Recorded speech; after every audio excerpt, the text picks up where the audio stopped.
Hi, I'm Richard Waystack. I'm the chairman of the Board of Assessors here in Harwich, and I'm joined today by Donna Molino, the assessing director, and we're here for your annual assessors update. Donna, welcome. Thank you. Our taxpayers recently received their tax bill, and on that tax bill, it was the first opportunity for taxpayers to see the new value of their property. Yes. Is that correct? Yes, it is. Okay, and so our taxpayers, as they look at their tax bill, if they look at their new value, at times they have questions. You know, am I valued too high? Am I valued too low? Can you tell me how you arrive at value of property? Yes, it's based on the land and the building values within the town. Okay, now, is that, and I hear this question all the time from people, being a realtor, people say, well, a house just sold last week in my neighborhood, so my value should be this. How do you arrive at the value, and where do those values come from? Well, those values come from 2015 calendar year sales.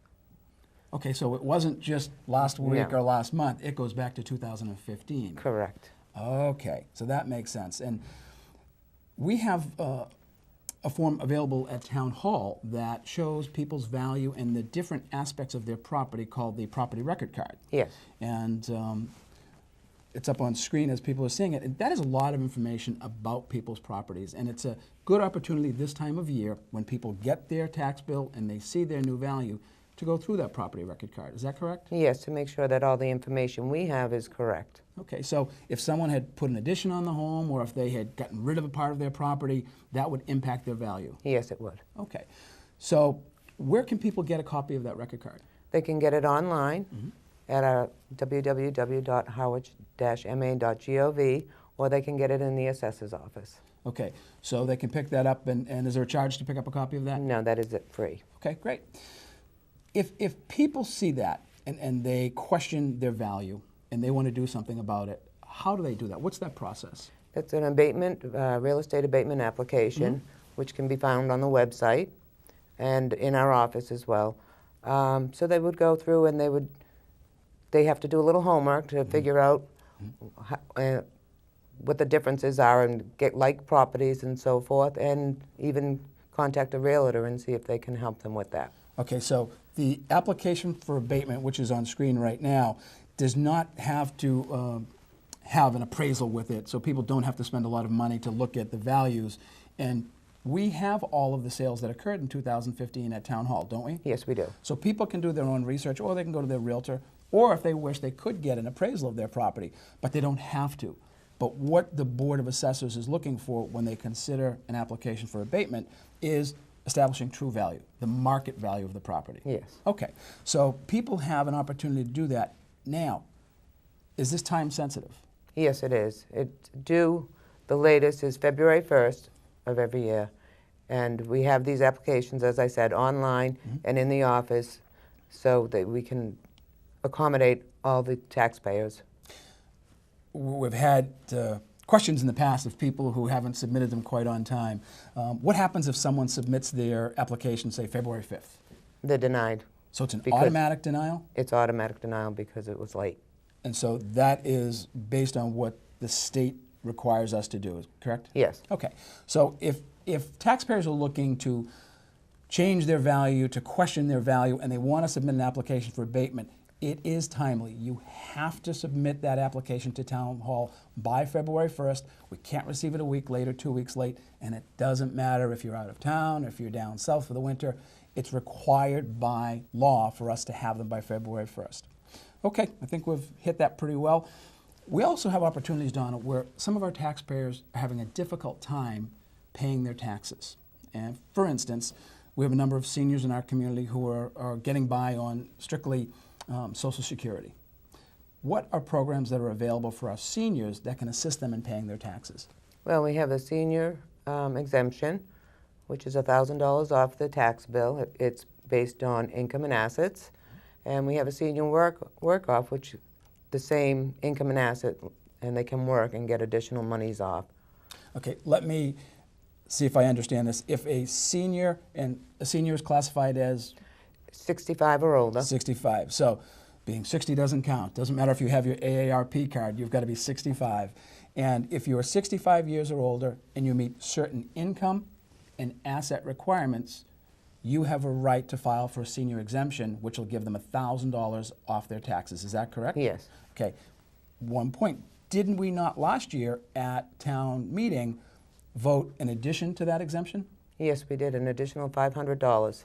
So the generous taxpayers of this community of Harwich provided another $500 exemption for our seniors in most need. Yes. Okay. So that is also an application that people have to file? No, we do that automatic with their, if they qualify, we fill that out for them this year. Okay, but the regular senior exemption, they still have to fill out an application for that? Yes, they do. Okay. Is there a deadline for a senior exemption?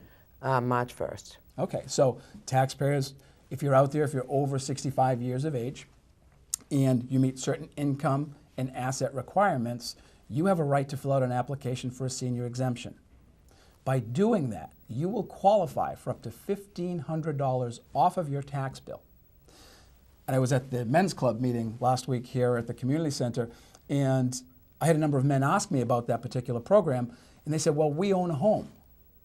If they own a home, is that part of their assets? No, that is not included. But if they do own additional properties, that is. Okay, so if they have a home here in Harwich and a home maybe somewhere else down south, that would not qualify. But if they just have their home here in Harwich and that's considered one of their assets, that's not included in that number. No, it is not. Okay.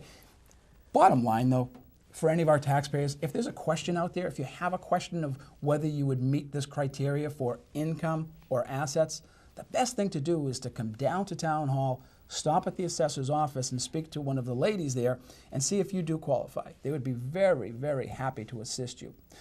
Are those applications also online?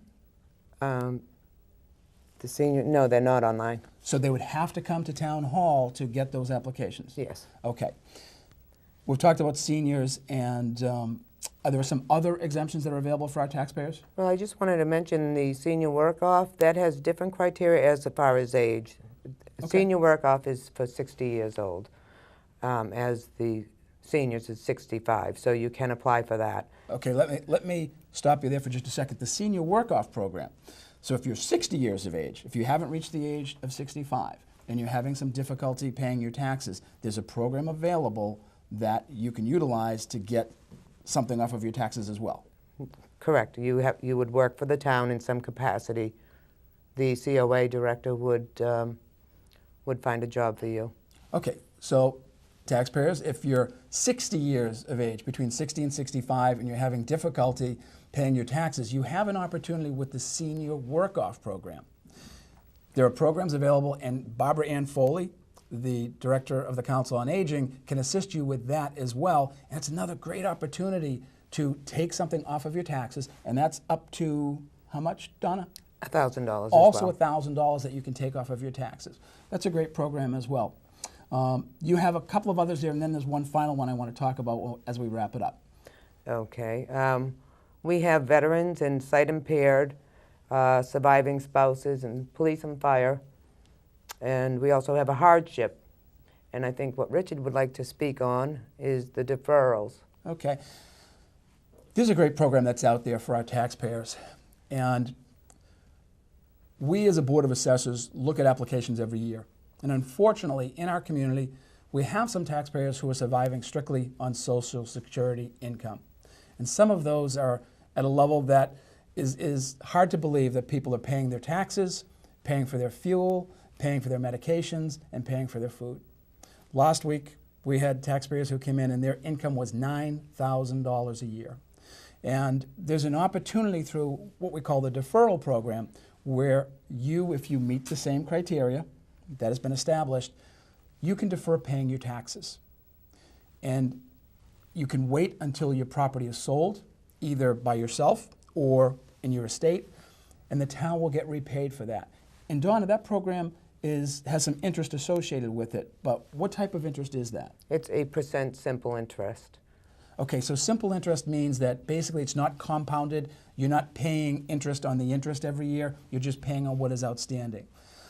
It's important for our taxpayers to know that this program is so important for people who can basically say, I can take my tax bill of $2,000, $2,500, $3,000 and defer that to a later time.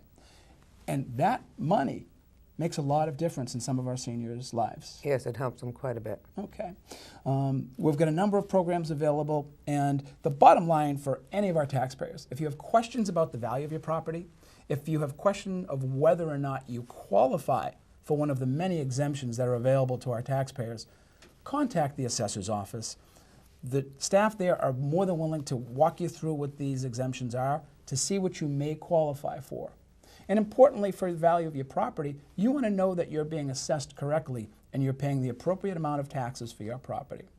So, Donna, it's a busy time at the assessor's office. Yes, We've it got a is. lot going on, and we will start looking at those abatement applications very, very soon. So we'd encourage our taxpayers to make sure you understand the deadline of February 1st for the yes. abatements and March 1st for other exemptions. Correct. And we thank our taxpayers for viewing today. And again, if you have any questions, please feel free to call Donna and her very capable staff at the assessor's office. Donna, thanks for being with us today. Thank you, Richard. Have a great day, everybody.